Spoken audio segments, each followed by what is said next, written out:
Satu tembang lagu dari daerah Sumatera Selatan, Petang-petang. Mudah-mudahan kita semua dapat terhibur.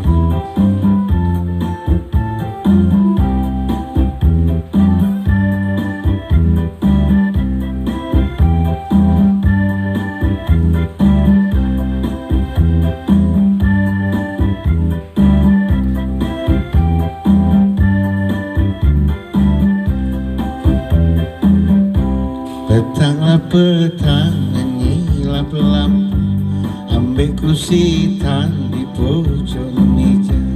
Petanglah petang kemana aku, dunia ombang dan berbadan.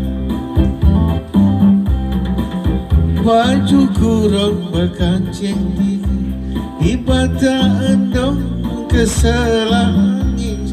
Amunlah urung ancaman kita, alangkah panjang karata. Amunlah urung ancaman kita, alangkah panjang karata.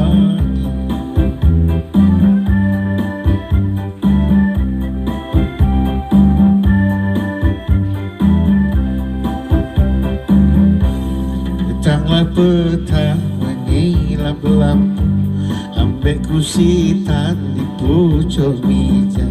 Petanglah petang kemana aku, dunia ombang dan berbadan.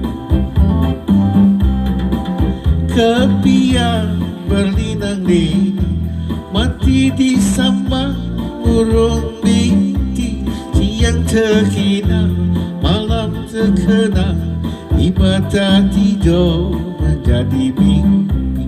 Siang terhina, malam terkenang, ibadah tidur menjadi mimpi. Petang-petang, lagu dari Sumatera Selatan. Mudah-mudahan sanak keluarga di rantau dapat terhibur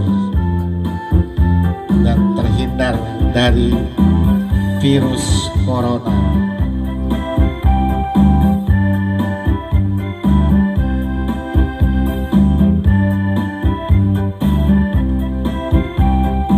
Selamat menunaikan ibadah puasa Ramadan.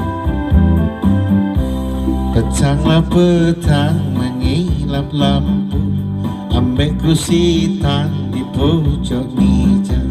Petanglah petang kemana aku, dunia ombang dan berbadan.